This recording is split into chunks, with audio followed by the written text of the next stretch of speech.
Hi hello ನಮಸ್ಕಾರ ಎಲ್ರಿಗೂ welcome and welcome back to Dina kitchen YouTube channel and welcome to my new vlog guys. ನಮ್ಮ ಗಾಡಿ ನೋಡಿ ಯಾವ ರೀತಿಯಾಗಿ ಹೋಗಿದೆ ಒಂದೇ ನೈಟ್ಗೆ ಅಂತ ಹೇಳಿ. ನಾವು ಆ್ಯಕ್ಚುಲಾಗಿ ನಿನ್ನೆ ರಿಸೆಪ್ಷನ್ ಮುಗಿಸ್ಕೊಂಡು ನೆಕ್ಸ್ಟ್ ಡೇ ಮಾರ್ನಿಂಗ್ ಅರ್ಲಿನೇ ನಾವು ಮೈಸೂರಿಗೆ ಹೋಗಬೇಕಿತ್ತು, ಪ್ಲಾನ್ ಆಗಿತ್ತು. ಫುಲ್ ಮಳೆ ಇದ್ರಿಂದ ನಮ್ಮ ಗಾಡಿ ಪರಿಸ್ಥಿತಿ ಹೀಗಾಗಿದೆ. ನೆಕ್ಸ್ಟ್ ನಾವು ಹೋಗಿದ್ದೆ ಈ ಹೋಟೆಲ್ಗೆ, ಕೃಷ್ಣ ವೈಭವ. ಇಲ್ಲಂತೂ ತಿಂಡಿ ತುಂಬಾ ಚೆನ್ನಾಗಿತ್ತು. ಸೊ ಅಲ್ಲಿ ಟಿಫನ್ ಮಾಡಿಕೊಂಡು ನೆಕ್ಸ್ಟ್ ನಾವು ಹೋಗ್ತಾ ಇರೋದು ಮೈಸೂರು ಕಡೆಗೆ. ಇಲ್ಲಿ ನಮಗೆ ಹೋಗ್ತಾನೆ ಮೈಸೂರು ಎಂಟರ್ ಆಗ್ತಾ ಇದೀವಿ. ಅದ್ರ ಬಿಫೋರ್ ನನಗೇನು ಅಷ್ಟು ವಿಡಿಯೋ ಮಾಡ್ಕೊಳ್ಳೋದಕ್ಕೆ ಆಗಿಲ್ಲ.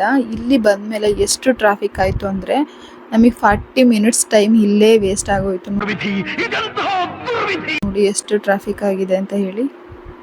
ನಾವು ಮನೆ ಬಿಟ್ಟಿದ್ದೆ ಲೇಟಾಗಿ, ಅದರಲ್ಲೂ ಬೇಗನೆ ಬಂದ್ವಿ ಮೈಸೂರಿಗೆ ನಾವು. ಬಟ್ ಇಲ್ಲಿ ಬಂದಾದ್ಮೇಲೆ ಗೊತ್ತಾಯ್ತು ಎಷ್ಟು ಟ್ರಾಫಿಕ್ ಆಗಿದೆ ಅಂತ. ಸೊ ಈಗ ನೋಡಿ ಅಂಬೇಡ್ಕರ್ ಸರ್ಕಲಿಂದ ನಾವು ಮುಂದೆ ಹೋಗ್ತಾ ಇದ್ದೀವಿ ಮೈಸೂರಿಗೆ. ಟೆಂಪಲ್ಗೆ ಫಸ್ಟ್ ಹೋಗಬೇಕು ಅನ್ನೋರು ಯಾರೇ ಇದ್ರು ಕೂಡ ಫಸ್ಟಲ್ಲೇ ಲೆಫ್ಟಲ್ಲಿ ನಮಗೆ ದೇವಸ್ಥಾನಕ್ಕೆ ದಾರಿ ಅಂತ ಒಂದು ಬೋರ್ಡ್ ಕೂಡ ಇರುತ್ತೆ. ನಾವು ಅದನ್ನು ಮರೆತುಬಿಟ್ಟು ಸೊ ಮುಂದೆ ಪಾಸ್ ಆಗಿಬಿಡ್ತು ಗಾಡಿ. ಹಾಗಾಗಿ ಸಿಟಿ ಎಲ್ಲ ರೌಂಡ್ ಹೊಡಿತಿದ್ದೀವಿ. ಇಲ್ಲಿ ನಮಗೆ ರಾಂಗ್ ಇನ್ಫಾರ್ಮೇಶನ್ ಕೂಡ ಸಿಕ್ತು ಕೆಲವ್ರ ಹತ್ರ. ಇಲ್ಲಿ ಮಧುಗೌಡ ನೋಡಿ, ಮೈಸೂರಲ್ಲಿ ಎಲ್ಲೆಲ್ಲೂ ಮಧುಗೌಡನೇ ಮಿಂಚ್ತಾ ಇದ್ದಾರೆ. ಸೊ ಒಬ್ಬ ಯೂಟ್ಯೂಬರ್ಗೆ ಎಷ್ಟು ಬ್ಯಾಡ್ ಟ್ರೌಲ್ ಆದ್ರು, ಬ್ಯಾಡ್ ಕಮೆಂಟ್ಸ್ ಬಂದ್ರು ಕೂಡ ಅವ್ರು ಅದಕ್ಕೆ ಮೈಂಡೇ ಮಾಡಲ್ಲ. ಎಕ್ಸ್ಪರ್ಟ್ ಆಗಿ ಬೆಳಿತಾನೇ ಇದ್ದಾರೆ. ಸೊ ಒಬ್ಬ ಯೂಟ್ಯೂಬರ್ ಬೆಳೆದ್ರೆ ಈ ರೀತಿಯಾಗಿ ಬೆಳಿಬೇಕು ನೋಡಿ.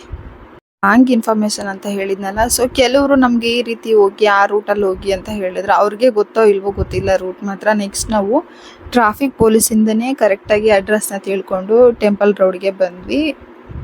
ಅವ್ರಿಗೆ ನಮ್ಮ ಕಡೆಯಿಂದ ಇಲ್ಲಿಂದನೇ ಥ್ಯಾಂಕ್ಸ್. ತುಂಬಾ ಚೆನ್ನಾಗಿ ಕಮ್ಯುನಿಕೇಟ್ ಮಾಡಿಕೊಟ್ರು ನಮಗೆ ಅದನ್ನು. ಸೊ ನಮ್ಮ ಗಾಡಿ ಇಲ್ಲಿ ಹಾಕಿ ಮುಂದೆ ಹೋಗ್ತಾ ಇದ್ದೀವಿ. ನಮ್ಮ ಗಾಡಿ ಓಡಿಸೋ ಬಟ್ಟೆ ನಾವು ಒಣಗಾಕಿದ್ರೆ ಬರೋಷ್ಟರಲ್ಲಿ ಬಟ್ಟೆನೇ ಕದ್ಬಿಟ್ಟಿದ್ದಾರೆ ಯಾರು. ಇವತ್ತು ಸಂಡೇ ಆಗಿರೋದ್ರಿಂದ ತುಂಬಾನೇ ರಶ್ ಇದೆ ಇಲ್ಲಿ. ಏನು ಮಾಡೋದಕ್ಕಾಗಿ ಆಗೋದಿಲ್ಲ ಅಲ್ವಾ. ಸೊ ಈ ವರ್ಕ್ ಮಾಡೋರಿಗೆ ಸಂಡೇನೆ ಅಂದರೆ ವೀಕೆಂಡ್ ಸಿಗುತ್ತೆ ನಮಗೆ, ಸ್ಯಾಟರ್ಡೆ ಸಂಡೇ ಅಲ್ವಾ. ಹಾಗಾಗಿ ನಾವು ಸಂಡೇನೇ ಬರೋಕ್ಕಾಗಿದ್ದು. ಅಂದರೆ ನನ್ನ ತಮ್ಮನಿಗೂ ಕೂಡ ಅವಾಗಲೇ ರಜಾ ಇದ್ದಿದ್ದು, ನಮ್ಮ ಮನೆಯವ್ರಿಗೂ ಕೂಡ ಅವಾಗಲೇ ರಜಾ ಇದ್ದಿದ್ದರಿಂದ ನನಗೂ ಇವಾಗೆ ಬರೋಕ್ಕೆ ಟೈಮ್ ಆಗಿದ್ದು. ಥಿಂಗ್ ನಿಮಗೆ ಇಲ್ಲಿ ಟಿಕೆಟ್ಸ್ನ ನೀವು ಅಂದರೆ ದರ್ಶನಕ್ಕೆ ಟಿಕೆಟ್ ತೊಗೊಳ್ಳುವಾಗ ಸ್ವಲ್ಪ ಯೋಚನೆ ಮಾಡಿಬಿಟ್ಟು ತಗೊಳ್ಳಿ. ಯಾಕೆಂದರೆ ನಮ್ಮದು ಮಿಸ್ಟೇಕ್ ಆಯಿತು. 50 ರುಪೀಸ್ ಟಿಕೆಟ್ ತೊಗೊಂಡು ಮುಂದೆ ಹೋಗಿ ಆ ರಶ್ನ ನೋಡಿ 3 to 4 ಅವರ್ಸ್ ದರ್ಶನಕ್ಕಾಗುತ್ತೆ ಅಂತೇಳಿ ವಾಪಸ್ ಅಗೇನ್ ಬಂದು ನಾವು ಮತ್ತೆ 200 ರುಪೀಸ್ ದರ್ಶನಕ್ಕೆ ಟಿಕೆಟ್ ತೊಗೊಂಡು ಹೋದ್ವಿ. ಸೊ ಅಲ್ಲಿ ನಮಗೆ ಅಮೌಂಟ್ ಸ್ವಲ್ಪ ವೇಸ್ಟ್ ಆಗಿದ್ರಿಂದ ಬೇಜಾರಾಯಿತು. ಏನು ಮಾಡೋದಕ್ಕಾಗೋದಿಲ್ಲ. ಸೊ ಹೋದ್ಮೇಲೆ ಈಗ ಹೆಚ್ಚು ಕಮ್ಮಿ ಅದೇ ಆಗುತ್ತೆ ಅಂತ ಹೇಳಿ ಮುಂದೆ ಹೋಗ್ತಾ ಇದ್ದೀವಿ. ನೆಕ್ಸ್ಟ್ ನಾವು ಪ್ಯಾಲೇಸ್ಗೆ ಹೋಗ್ತಾ ಇದ್ದೀವಿ. ನಾನು ನಮ್ಮ ಮನೆಯವರು ನೋಡಿದ್ದೀವಿ ಮುಂಚೆನೇ ಪ್ಯಾಲೇಸ್ನ, ನಮ್ಮಮ್ಮ ಮತ್ತು ನನ್ನ ತಮ್ಮ ನೋಡಿರಲಿಲ್ಲ. ಅದ್ರಾಗೆ ಮೇಯ್ನಾಗಿ ನಮ್ಮಮ್ಮನಿಗೆ ಪ್ಯಾಲೇಸ್ ತೋರಿಸ್ಲೇಬೇಕಿತ್ತು. ಸೊ ಹಾಗಾಗಿ ಬಂದಿದ್ದೀವಿ. ಪ್ಯಾಲೇಸ್ಗೆ ಅಂತಲ್ಲ, ಮೈಸೂರಿಗೆ ಬಂದಿರೋದು ನಮ್ಮಮ್ಮ ಇದೇ ಫಸ್ಟ್. ನನ್ನ ತಮ್ಮನೂ ಬಂದಿದ್ದಾನೆ ಅನಿಸುತ್ತೆ ಬಿಫೋರ್ ಒಂದ್ಸಲ, ಬಟ್ ನಮ್ಮಮ್ಮ ಬಂದಿರೋದು ಇದೇ ಫಸ್ಟು. ಹಾಗಾಗಿ ನಮ್ಮನ್ನು ತೋರಿಸ್ಲೇಬೇಕಾದಂಥ ಕೆಲವೊಂದು ಇಂಪಾರ್ಟೆಂಟ್ ಪ್ಲೇಸ್ನ ಇವತ್ತು ಕವರ್ ಮಾಡಲೇಬೇಕು ಅಂತ ಹೋಗ್ತಾ ಇದ್ದೀವಿ. ಅದರಲ್ಲಿ ಮೈಸೂರು ಪ್ಯಾಲೇಸ್ ಕೂಡ ಒಂದು.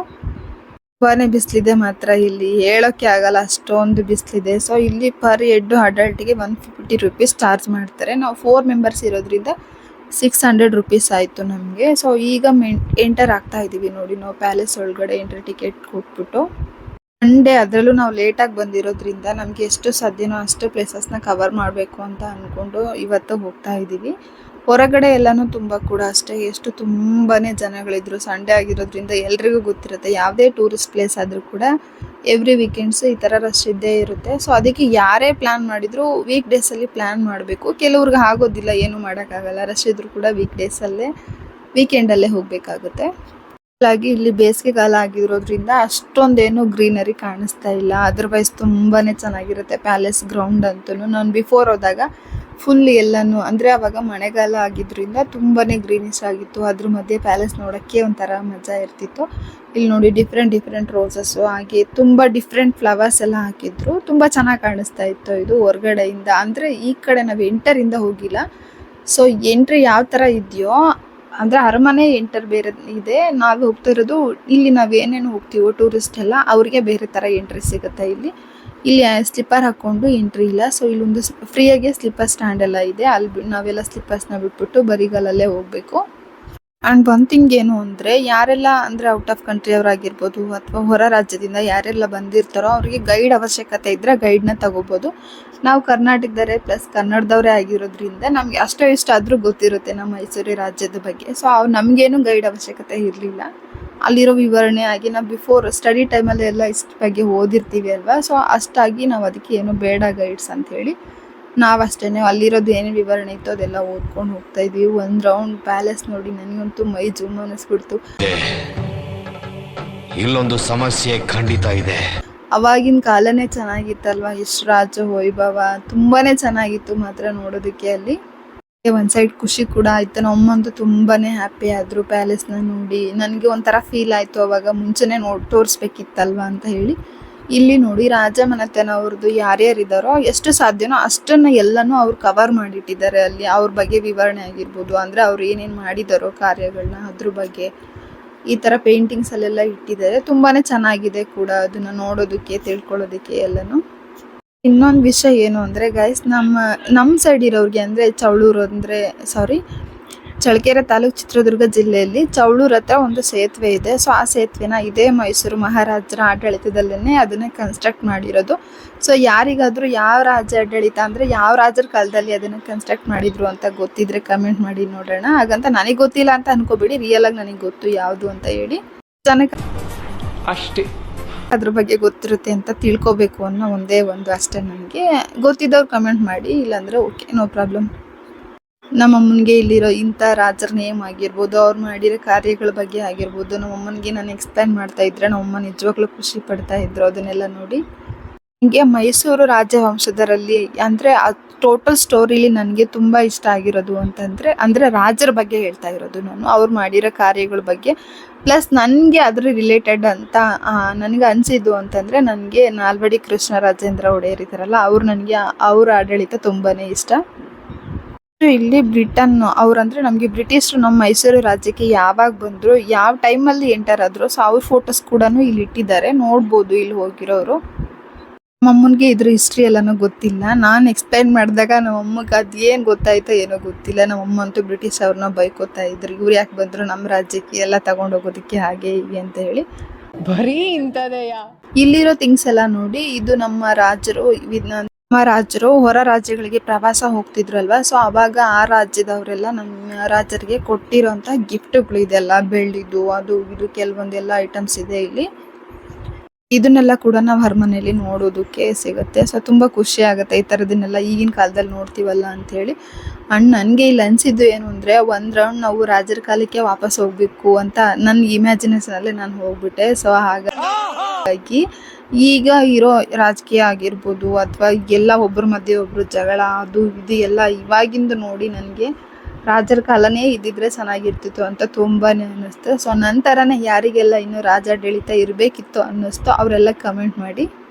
ಇಲ್ಲಿ ರಾಜವಂಶದವರು ಬಳಸ್ತಿದ್ದಂತಹ ಮಿರರ್ಸ್ ಆಗಿರ್ಬೋದು, ಹಾಗೆ ಅವ್ರದ್ದು ಕುರ್ಚಿಗಳೆಲ್ಲ ಇಲ್ಲಿ ಅಂದರೆ ಇಲ್ಲಿ ಪುಟ್ಟ ರಾಜ್ಕುಮಾರ್ಗೆ ಅಂದರೆ ಯುವರಾಜ ಮತ್ತು ಮಹಾರಾಜ ಅವ್ರಿಗೆಲ್ಲ ಸಿಂಹಾಸನಗಳು ಇದೆಲ್ಲ ಕೂಡ ಬೆಳ್ಳಿದು. ಸೊ ಅವರೆಲ್ಲ ಅದನ್ನು ನೋಡ್ಬೋದು, ಅಲ್ಲಿ ಇಟ್ಟಿದ್ದಾರೆ. ಆಮೇಲೆ ಇದೆಲ್ಲ ಗೊತ್ತಿರೋದೇನ, ಇವಳು ಯಾಕೆ ಮತ್ತೆ ಹೊಸ್ದಾಗಿ ಹೇಳ್ತಿದ್ದಾಳೆ ಅನ್ನೋ ಥರ ಕಮೆಂಟ್ ಮಾಡಬೇಡಿ. ಯಾರೆಲ್ಲ ಪ್ಯಾಲೇಸ್ನ ನೋಡಿಲ್ವೋ, ನಮ್ಮ ಥರನೇ ನೋಡೋಕ್ಕಾಗಿರೋದಿಲ್ವೋ ಅಂದರೆ ನಮ್ಮ ಅಮ್ಮನ ಥರ ನಾನು ಕೂಡ ಈ ಸೆಕೆಂಡ್ ಟೈಮ್ ಮಾತ್ರ ನೋಡ್ತಾ ಇರೋದು. ಸೊ ಅವರೆಲ್ಲ ನನ್ನ ವಿಡಿಯೋ ಮುಖಾಂತರ ಆದ್ರೂ ನೋಡಲಿ, ಅಥವಾ ಬೇರೆ ಯಾರೇ ಯೂಟ್ಯೂಬರ್ ವಿಡಿಯೋ ಮಾಡಿದ್ರು ಕೂಡ ನೋಡಲಿ ಅನ್ನೋ ರೀಸನ್ಗೆ ಅಷ್ಟೇ ನಾನು ವಿಡಿಯೋ ಮಾಡಿರೋದು, ಬೇರೆ ಯಾವುದೇ ಉದ್ದೇಶದಿಂದ ಅಲ್ಲ.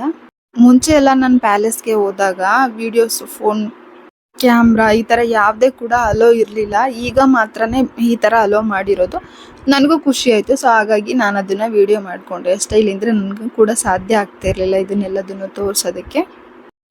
ಹಾಗೆ ಇಲ್ಲಿರೋ ಸ್ಟ್ಯಾಚುನೆಲ್ಲ ನೋಡಿದರೆ ರಿಯಲ್ ಆಗಿ ಅವ್ರು ಕೂತಿದ್ದಾರೇನೋ ಅನ್ನೋ ಥರ ಫೀಲ್ ಆಯಿತು ನನಗೆ. ನಮ್ಮಮ್ಮ ಅಂತೂ ತುಂಬಾ ನನಗೆ ಎಕ್ಸ್ಪ್ಲೈನೇ ಮಾಡೋಕ್ಕಾಗಲ್ಲ, ಅಷ್ಟು ಖುಷಿ ಪಟ್ಟರು ನಮ್ಮಮ್ಮ ಇದನ್ನೆಲ್ಲ ನೋಡಿ. ಡೆಫಿನೆಟ್ಲಿ ಆವಾಗಲೇ ಫಿಕ್ಸ್ ಆಗೋದೆ, ನಮ್ಮನ್ನ ನಿಜವಾಗ್ಲೂ ಈ ಥರ ಹಿಸ್ಟಾರಿಕಲ್ ಪ್ಲೇಸಸ್ ನಾನು ಎಷ್ಟು ಸಾಧ್ಯನೋ ನನ್ನಿಂದ ಅಷ್ಟಾದರೂ ತೋರಿಸ್ಬೇಕಲ್ವಾ ಅಂತ ಹೇಳಿ. ಇರೋದು ಒಂದೇ ಜೀವನ, ಹಾಗಂತ ನಾವು ದುಡಿಯೋದ್ರಲ್ಲೇ ನಮ್ಮ ಟೈಮ್ನ ವೇಸ್ಟ್ ಮಾಡಿರ್ತೀವಿ. ವೇಸ್ಟ್ ಅನ್ನೋದಕ್ಕಿಂತ ನಾವು ಅರ್ನ್ ಮಾಡಬೇಕು ಅನ್ನೋ ಥಿಂಕಲ್ಲಿ ನಾವು ಎಷ್ಟೊಂದನ್ನ ಮಿಸ್ ಮಾಡ್ಕೊಂಡಿರ್ತೀವಿ. ಹಾಗಾಗಿ ದುಡಿಯೋದು ಯಾವಾಗಲೂ ಸಾಯೋವರೆಗೂ ಇದ್ದಿದ್ದೆ. ಸಿಕ್ಕಿರೋ ಅಂದರೆ ನಮಗೆ ಸಿಗೋ ಚಿಕ್ಕ ಟೈಮಲ್ಲಾದರೂ ಕೂಡ ಈ ಥರ ಯಾವುದಾದ್ರೂ ಪ್ಲೇಸಸ್ನ ನೋಡಿ ಖುಷಿ ಪಡಿ ಅಷ್ಟೇ. ಹಾಗೆ ಮನೆಯವ್ರಿಗೂ ಕೂಡ ತೋರಿಸಿ, ಅದೊಂಥರ ಚೆನ್ನಾಗಿರುತ್ತೆ. ಆ್ಯಂಡ್ ನಮ್ಮ ಅಮ್ಮನಿಗೆ ಇಲ್ಲಿ ಒಂದು ಡೌಟ್ ಆಗಿತ್ತು, ಏನು ಅಂದರೆ ಮುಸ್ಲಿಮ್ಸ್ ಎಲ್ಲ ಬಂದಿದ್ದಾರಲ್ಲ ಪ್ಯಾಲೇಸ್ ನೋಡೋದಕ್ಕೆ ಅಂತ. ನಮ್ಮಮ್ಮನಿಗೆ ಅಷ್ಟಾಗಿ ಏನು ಗೊತ್ತಿಲ್ಲ. ಹಾಗಾಗಿ ಕೇಳಿದ್ರು ಅಷ್ಟೇ ನನಗೆ. ಸೊ ಮುಸ್ಲಿಮ್ಸ್ ಆದ್ರೇನು ಕ್ರಿಶ್ಚಿಯನ್ ಆದ್ರೇನು ಬೇರೆ ಯಾವುದೇ ಧರ್ಮದವರಾದ್ರೇನು ಪ್ಯಾಲೇಸ್ ನೋಡೋದಕ್ಕೆ ಎಲ್ಲರೂ ಬರಲೇಬೇಕು. ಮತ್ತೆ ಇನ್ನೊಂದು, ಆವಾಗಿನ ಕಾಲದಲ್ಲಿ ಯಾವುದೇ ರೀತಿಯಾದಂತಹ ಮುಸ್ಲಿಮ್ಸ್ ಅದು ಇದು ಬೇರೆ ಯಾರೂ ಇರಲೇ ಇಲ್ಲ, ಇದ್ದಿದ್ದು ಒಂದೇ ಧರ್ಮ, ನಮ್ಮ ಧರ್ಮ. ಸೊ ಹಾಗಾಗಿ ಎಲ್ಲ ರಾಜರ ಆಡಳಿತದಿಂದನೇ ನಡೀತಾ ಇತ್ತು. ಇಲ್ಲಿ ನೋಡಿ ದಸರಾ ಟೈಮಲ್ಲಿ ಆನೆಗೆ ಏನೇನು ಯೂಸ್ ಮಾಡ್ತಾರೋ ಅದೆಲ್ಲ ಥಿಂಗ್ಸ್ನು ಇಲ್ಲಿ ಶೋಕೇಸಲ್ಲಿ ಇಟ್ಟಿದ್ದಾರೆ. ಇದನ್ನೆಲ್ಲನೂ ನೋಡ್ಬೋದು ನಾವು. ಸೊ ನೆಕ್ಸ್ಟ್ ನಾವು ಹೊರಗಡೆ ಬಂದರೆ ಈ ಥರ ತುಂಬ ಹಳೇ ಕಾಲದ ಕಾಯಿನ್ಸ್ ಆಗಿರ್ಬೋದು, ಎಲ್ಲ ಮೆಟಲ್ಸ್ ಐಟಮ್ಸು, ತುಂಬ ದೇವ್ರ ಮೂರ್ತಿಗಳಾಗಿರ್ಬೋದು ಎಲ್ಲದನ್ನು ಇಟ್ಟಿದ್ದಾರೆ. ಪರ್ಚೇಸ್ ಮಾಡೋರು ಮಾಡ್ಬೋದು. ನೆಕ್ಸ್ಟ್ ಇದು ನೋಡಿ, ನನ್ನ ಅಲ್ಲಿ ದೇವಸ್ಥಾನದ ಹತ್ರ ಆ್ಯಕ್ಚುಲಿ 50 ರುಪೀಸ್ ಒಂದೇ ಪೀಸ್ ತಗೊಂಡೆ, ನನ್ನ ಮೆಮೊರೇಬಲ್ ಆಗಿರಲಿ ಅಂತ ಹೇಳಿ. ಇಲ್ಲಿ ಪ್ಯಾಲೇಸ್ ಮುಂದೆ ನೋಡಿದರೆ 100 ರುಪೀಸ್ಗೆ 6 ಪೀಸ್ ಎಲ್ಲ ಇದೆ. ಅಮ್ಮ ನನಗೆ ಬೈತಿದ್ದಾರಲ್ಲಿ, ದಡ್ಡಿ ನೀನು ಎಲ್ಲ ಕಡೆ ಸುತ್ತಾಡಿ ಆಮೇಲೆ ತಗೋಬೇಕು ಅದು ಇದು ಅಂತ ಹೇಳಿ. ನನಗಷ್ಟು ಏನೂ ಗೊತ್ತಾಗೋದಿಲ್ಲ. ಹಂಗೆ ಇಲ್ಲಿ ಬಸ್ ತೋರಿಸ್ತಾ ಇದ್ದೀನಿ ನೋಡಿ, ಇದು ತುಂಬ ಹಳೆ ಕಾಲದ ಬಸ್ ಅಂತೆ. ಅಮ್ಮ ಹೇಳಿದ ಮೇಲೇ ಗೊತ್ತಾಗಿದ್ದು. ಆ ರಾಜ್ಯಕ್ಕೆ ಸಂಬಂಧಪಟ್ಟಿರೋ ಕೆಲವೊಂದು ಈ ಥರ ಹಿಸ್ಟೋರಿಕಲ್ ಕ್ರಿಯೇಟ್ ಮಾಡಿರ್ತಾರೆ, ಎಲ್ಲ ಅವ್ರವ್ರ ರಾಜ್ಯಕ್ಕೆ ಸಂಬಂಧಪಟ್ಟಿರೋದು. ಅದನ್ನೆಲ್ಲ ನೋಡೋದಕ್ಕೆ ಖುಷಿ ಆಗುತ್ತೆ. Next A few moments later. ನಾವು ತುಂಬ ಹೊಟ್ಟೆ ಸಿದ್ದಿತ್ತು ಅಂತ ಹೇಳಿ ಈ ಥರ ನಾನ್ ವೆಜ್ ಹೋಟೆಲ್ಗೆ ಬಂದ್ವಿ. ಪಂಚತಾರ ನಾನ್ ವೆಜ್ ಹೋಟೆಲ್ ತುಂಬಾ ಚೆನ್ನಾಗಿತ್ತು. ಊಟ ನಮಗೆಲ್ಲರಿಗೂ ಇಷ್ಟ ಆಯಿತು. ಇನ್ನು ಯಾರೆಲ್ಲ ನನ್ನ ಚಾನಲ್ಗೆ ಸಬ್ಸ್ಕ್ರೈಬ್ ಮಾಡಿಲ್ಲ, ನನ್ನ ವೀಡಿಯೋಸ್ನ ಹೊಸ್ದಾಗಿ ನೋಡ್ತಾ ಇದ್ದೀರೋ ಪ್ಲೀಸ್ ಸಬ್ಸ್ಕ್ರೈಬ್ ಮಾಡಿ, ಲೈಕ್ ಮಾಡಿ, ಶೇರ್ ಮಾಡಿ, ಕಮೆಂಟ್ ಮಾಡಿ, ಹಾಗೆ ಸಪೋರ್ಟ್ ಕೂಡ ಮಾಡಿ. ಸಿಗೋಣ ಮುಂದಿನ ವಿಡಿಯೋದಲ್ಲಿ. Keep watching, keep supporting, subscribe to Nikhisuni YouTube channel. Bye.